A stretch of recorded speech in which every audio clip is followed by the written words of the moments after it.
പൗർണമി തിങ്കൾ. രചന അവതരണം മിത്രവിന്ദ. പൗർണമിയാണെങ്കിൽ തനിക്ക് കോഫി വേണ്ടെന്ന് ഒരുപാട് പറഞ്ഞെങ്കിലും അലോഷയുടെ മമ്മിയും പപ്പയും കൂടി അവളെ നിർബന്ധിച്ച് കോഫി ഷോപ്പിലേക്ക് കൊണ്ടുപോയി. ആ ഒരു സമയമായതിനാൽ അവിടെ അധികം തിരക്കൊന്നുമില്ലായിരുന്നു. 4 പേരും കൂടി അവിടെ കിടന്നിരുന്ന ചെയറിലിരുന്നു. സംസാരം മുഴുവൻ കാത്തുവിനെക്കുറിച്ചാണ്. ഹെലനാണെങ്കിൽ ഒരു 100 തവണയെങ്കിലും അനുജത്തിയുടെ വിവരമറിയാനായി വിളിച്ചിരുന്നു. എത്ര പറഞ്ഞിട്ടും സമ്മതിക്കുന്നില്ലെന്നും ഈ ഞായറാഴ്ച ഹെലൻ കാത്തുവിനെ കാണാനായി നാട്ടിലേക്ക് വരുന്നുണ്ടെന്നുമൊക്കെ അലോഷയോട് പപ്പ പറഞ്ഞു. അവളോട് തിടുക്കപ്പെട്ട് വരണ്ടെന്ന് പറയൂ പപ്പ, കാത്തുവിനിപ്പോൾ കുഴപ്പമൊന്നുമില്ലല്ലോ. ഞാനും ഇവളും ഒരുപാട് പറഞ്ഞു നോക്കിയതാ, അവൾ സമ്മതിക്കണ്ടേ. ഒരേ വാശിയിലാ. വന്ന് കണ്ടിട്ട് അവൾക്ക് സമാധാനമാകുള്ളൂ, അങ്ങനെയാണെന്നേ പറയുന്നേ. എന്നാൽ പിന്നെ അവൾ വരുവാണെങ്കിൽ വരട്ടെ പപ്പ, കുറച്ചായില്ലേ അവളെ നമ്മളും കണ്ടിട്ടൊക്കെ. ഞാനും ഈ സൺഡേ വരാമെന്നാണ് കാത്തുവിനോട് പറഞ്ഞത്. നിങ്ങളുടെയൊക്കെ ഇഷ്ടം പോലെ ചെയ്യ്, അല്ലാണ്ട് ഞാനിപ്പോൾ എന്തു പറയാനാ. മോളെ പൗർണമി, മോൾക്ക് ഉറക്കം വരുന്നുണ്ടോ? നമുക്ക് റൂമിലേക്ക് പോയി റെസ്റ്റ് എടുക്കാം. കുഴപ്പമില്ല ആൻറ്റി. ആൻറ്റി അല്ല, ഞാൻ പറഞ്ഞു കേട്ടോ. അലോഷയുടെ മമ്മി പൗർണമിയെ നോക്കി കണ്ണുരുട്ടി കാണിച്ചു. എടി കൊച്ചേ, നമ്മൾ പാലാക്കാർക്ക് നേരെ വാ നേരെ പോ എന്നുള്ള സ്വഭാവമാണ്. അതുകൊണ്ട് വളച്ചുകെട്ടില്ലാതെ ഞാൻ പറയട്ടെ, എൻ്റെ കൊച്ചന് നിന്നെ ഒരുപാട് ബോധിച്ച മട്ടാണ്. കാര്യം നമ്മളൊക്കെ 2 സഭയാണ്. ഞങ്ങളുടെ കുടുംബത്തിൽ ഇതുവരെ ആയിട്ടും ഒരു ഇൻ്റർകാസ്റ്റ് മാരേജ് നടന്നിട്ട് പോലുമില്ല. അതുകൊണ്ട് എതിർപ്പുകൾ ഏറെ വരും. ഒക്കെ നല്ല വ്യക്തമായിട്ടും എനിക്കും ഇവക്കും പിന്നെ ഈ ഇരിക്കുന്ന ഞങ്ങളുടെ മകനും അറിയാം. പക്ഷേ ഇന്നേ വരേക്കും എൻ്റെ മക്കളുടെ ഒരാഗ്രഹത്തിനും ഞാൻ എതിർത്തിട്ടില്ല. അതങ്ങനെ ആയിപ്പോയി കൊച്ചേ. പിന്നെ എൻ്റെ മക്കൾക്കാർക്കും അങ്ങനെ ഒരു ദുരാഗ്രഹമൊന്നുമില്ലായിരുന്നു കേട്ടോ. ഇതിപ്പോൾ അലോഷയ്ക്ക് മോളെ ഒരുപാട് ഇഷ്ടമായ സ്ഥിതിക്ക് മോളുടെ വീട്ടിൽ ചെന്നിട്ട് ഞാനും ഇവളും വിവാഹം ആലോചിക്കാമെന്ന് കരുതിയാണ്. മോൾ ഇവനോട് ഇതേവരെയായിട്ടും മറുപടിയൊന്നും പറഞ്ഞിട്ടില്ലെന്നുള്ളതും പപ്പയ്ക്കറിയാം. കുറേ നാൾ പ്രേമിച്ച് നടന്ന് നാട്ടുകാരെ കൊണ്ടൊക്കെ വേണ്ടാതീനം പറയിപ്പിച്ച് ഒടുവിൽ വീട്ടുകാരുടെ എതിർപ്പൊക്കെ നേടി എങ്ങോട്ടെങ്കിലും ഒളിച്ചോടിപ്പോയി കല്യാണം കഴിക്കുന്ന രീതിയൊന്നും എനിക്ക് താല്പര്യമില്ല കൊച്ചേ. അതുകൊണ്ട് മോൾക്ക് സമ്മതമാണെങ്കിൽ മോളുടെ വീട്ടുകാരോട് ഞങ്ങൾ പോയി ഈ വിവരം സംസാരിക്കാം. എന്നിട്ട് വേണം എനിക്ക് എൻ്റെ കുടുംബക്കാരോടൊക്കെ പറയാനും. പള്ളിയും പട്ടക്കാരും ഒക്കെയുള്ള കുടുംബമല്ലേ, ആരും പെട്ടെന്നൊന്നും അടുക്കത്തില്ല. അത് 100% വ്യക്തമായ കാര്യമാണ്. പക്ഷെ ഒന്നിച്ച് താമസിക്കേണ്ടത് നിങ്ങളാണ്. നിങ്ങൾ പരസ്പര വിശ്വാസത്തോടും സ്നേഹത്തോടും ഒക്കെ വേണം കഴിയാൻ. പണ്ടത്തെ കാലമൊന്നുമല്ല. ഇന്നത്തെ തലമുറയിൽ ഇതൊക്കെ സർവ്വസാധാരണമാണ്. അതുകൊണ്ട് പൗർണമി ആലോചിച്ചൊരു മറുപടി അലോഷയോട് പറയണം. എന്നിട്ട് വേണം എനിക്ക് ബാക്കി കാര്യങ്ങളൊക്കെ നടത്താൻ. അയാൾ പറയുന്ന കേട്ട് പൗർണമി തരിച്ചിരിക്കുകയാണ്. ഇത്രത്തോളം കാര്യങ്ങളൊക്കെ എത്തിയോ? അവൾക്ക് അത്ഭുതമാണ്. ഇതൊന്നും അവൾക്കറിയില്ലായിരുന്നു. പൗർണമി, മോൾ നന്നായിട്ട് ആലോചിച്ച് പറഞ്ഞാൽ മതി. പപ്പ പറയുന്ന കേട്ട് ടെൻഷനൊന്നും ആവണ്ട. പിന്നെ മോളുടെ റിപ്ലൈ പോസിറ്റീവ് ആകുന്നതാണ് ഞങ്ങൾക്ക് സന്തോഷം. മമ്മി അവളുടെ കൈത്തണ്ടയിൽ ഒന്ന് തലോടി. ഈ കൊച്ചു വിചാരിക്കുന്നത് മകന് പ്രണയിക്കാൻ വേണ്ടി ഒത്താശ പാടുന്ന അപ്പനും അമ്മയാണല്ലോ ഇതെന്നാണ് കേട്ടോടി. ഈ അലോഷയ്ക്കൊരു പ്രണയമുണ്ടാകുമെന്ന് ഞാൻ സ്വപ്നത്തിൽ പോലും കരുതിയില്ല. പഠിച്ചുകൊണ്ടിരുന്നപ്പോൾ സൺഡേ ക്ലാസ്സിൽ ഓരോ പിള്ളേർ ഇവനെ ഇഷ്ടമാണെന്ന് കാത്തൂനോടും ഹെലനോടും പറഞ്ഞു വിടും. അവളുമാരത് ഇവൻ്റെ അടുത്ത് എത്തിക്കും. ഇവൻ കാപ്പിവടിയായിട്ടിറങ്ങും അവളുമാരുടെ പിന്നാലെ. പിന്നെ കാത്തു പറഞ്ഞു പറഞ്ഞ് മോളെ ഞങ്ങൾക്ക് എല്ലാവർക്കും നല്ലോണം അറിയാം. ഒരുപാട് ഇഷ്ടമാണ്. എൻ്റെ മകൻ്റെ ഭാര്യയായി മോള് വരുന്നതിൽ ഞങ്ങൾക്കൊക്കെ സന്തോഷം മാത്രമേ ഉള്ളൂ. പോളും ഭാര്യയും വാതോരാതെ ഓരോന്നും പറഞ്ഞുകൊണ്ടിരുന്നപ്പോൾ അലോഷി തൻ്റെ അരികിലിരുന്നവളെ ഒളികണ്ണാൻ നോക്കുന്നുണ്ട്. റൂമിലേക്ക് പോകാം, ഇവൻ ഇത്തിരി നേരം കിടക്കട്ടെ. വണ്ടി ഓടിച്ച് അത്ര ദൂരം പോകേണ്ടതല്ലേ. പോള് പറഞ്ഞപ്പോൾ എല്ലാവരും എഴുന്നേറ്റു.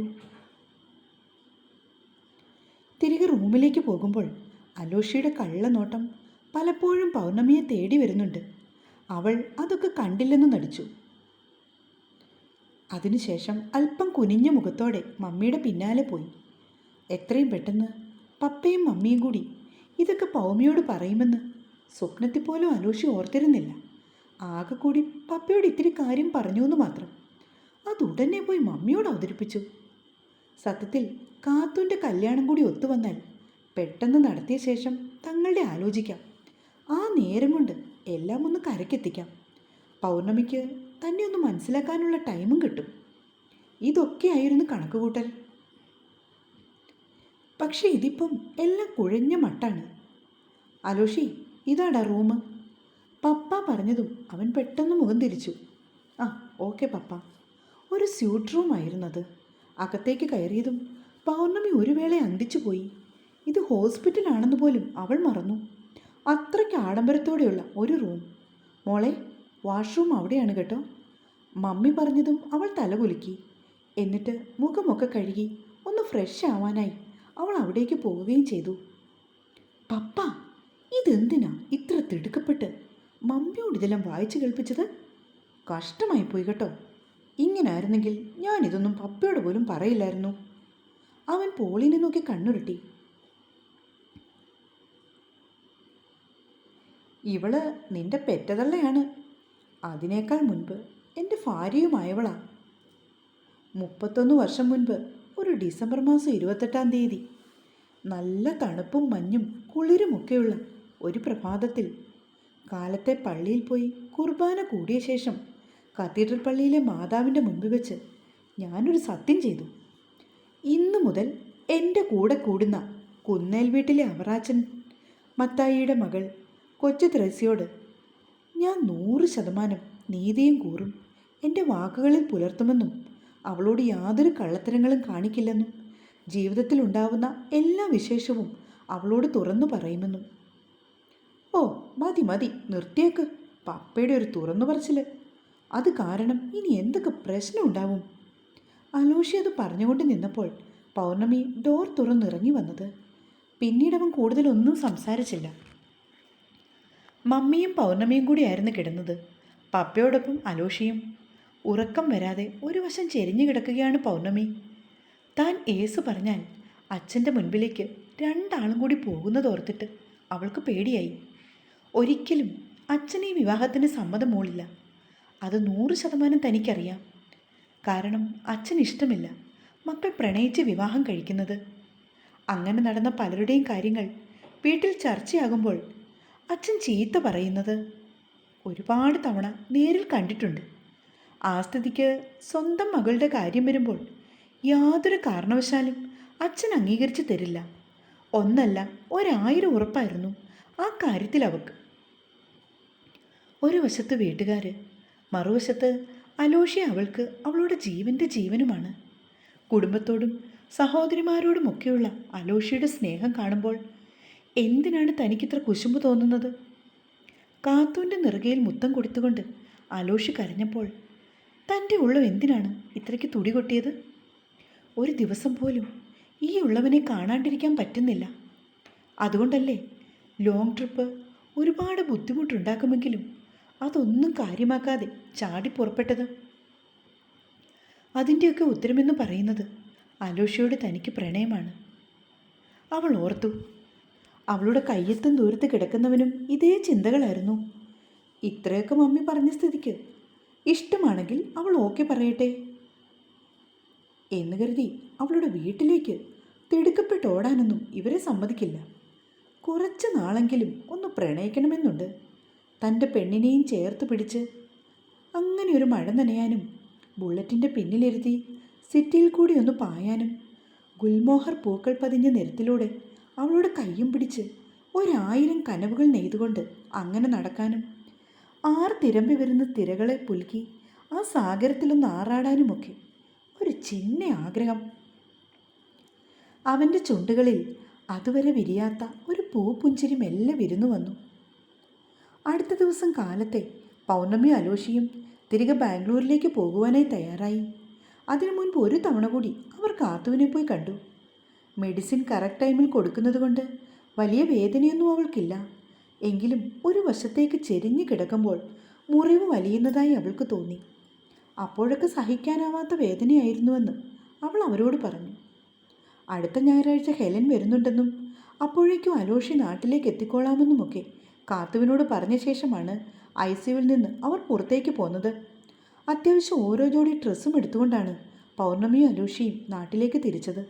അതുകൊണ്ട് കുളിച്ചു ഫ്രഷായി ബ്രേക്ക്ഫാസ്റ്റ് കഴിച്ച ശേഷമാണ് ഹോസ്പിറ്റലിൽ നിന്നും ഇറങ്ങിയത്.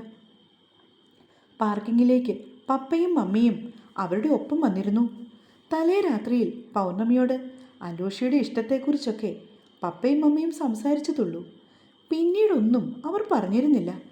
കാരണം പൗർണമി തന്നെ ആലോചിച്ച് ഒരു തീരുമാനമെടുക്കട്ടെ എന്നതായിരുന്നു അവരുടെയും ആഗ്രഹം.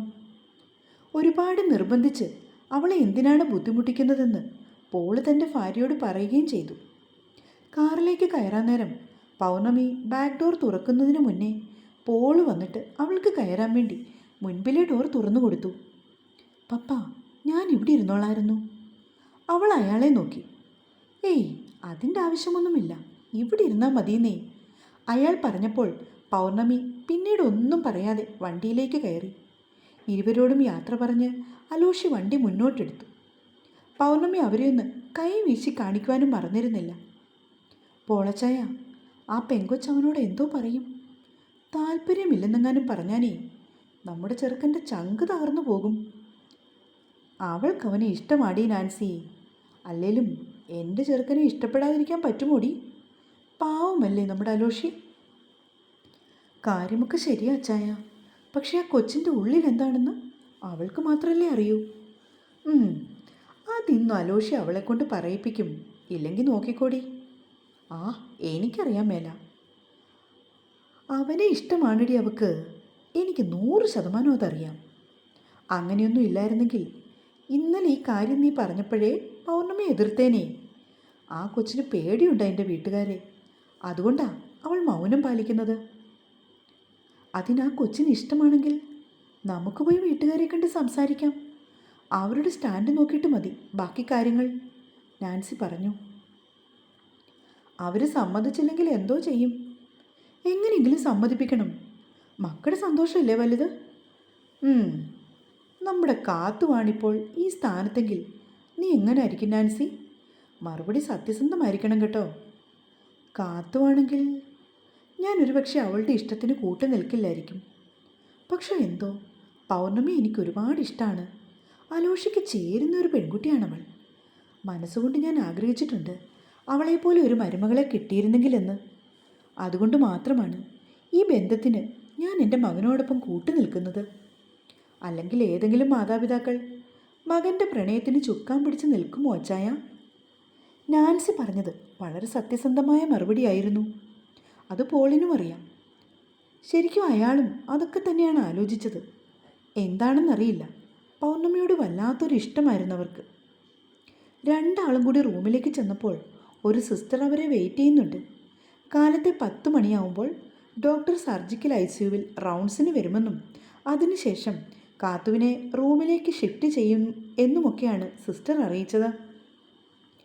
കൊച്ചൊന്നു വന്നാലേ സമാധാനമാകത്തുള്ളൂ. ഇവിടെയാവുമ്പോൾ അവളോട് മിണ്ടിപ്പറയാനൊക്കെ ഞങ്ങളുണ്ടല്ലോ കൂടെ. പോൾ ആ സിസ്റ്ററോട് പറഞ്ഞപ്പോൾ അവരൊന്ന് പുഞ്ചിരിച്ചു. വലിഞ്ഞു മുറുകിയ മുഖവുമായി തൻ്റെ അരികിലിരിക്കുന്ന അവളെ ഇടയ്ക്കൊക്കെ അലോഷി നോക്കുന്നുണ്ട്. എവിടുന്ന് പെണ്ണിതൊന്നും അറിയുന്നു പോലുമില്ല. യാത്ര തുടർന്നിട്ട് ഏകദേശം 1 മണിക്കൂർ പിന്നിട്ടു. എന്നിട്ടും ഒരക്ഷരം പോലും അവൾ അലോഷിയോട് സംസാരിച്ചതുമില്ല. എന്നതെങ്കിലും ഒന്ന് അവൾ പറയുമെന്ന് കരുതി അവൻ അങ്ങോട്ടൊന്നും ചോദിക്കാൻ പോയില്ല. പക്ഷെ ഒടുവിൽ താൻ തന്നെ തോറ്റു കൊടുക്കേണ്ടി വരുമെന്ന് അവന് തോന്നി. പൗമി, അലോഷി വിളിച്ചെങ്കിലും അവൾ ശ്രദ്ധിക്കാതിരുന്നു. നിന്റെ വല്യച്ഛൻ്റെ വിവരം വല്ലതും നീ തിരക്കായിരുന്നൊടി കൊച്ചേ? അവൻ പിന്നെയും ചോദിച്ചു. അപ്പോഴാണ് സത്യത്തിൽ അവളും അതേക്കുറിച്ച് ഓർക്കുന്നത്. വേഗം ഫോണെടുത്ത് അവൾ അച്ഛൻ്റെ നമ്പർ ഡയൽ ചെയ്തു. പിന്നിൽ നിന്നും കയറി വന്ന ഒരു സഫാരി അലോഷിയുടെ ബെൻസിൽ തട്ടിയത് പെട്ടെന്നായിരുന്നു.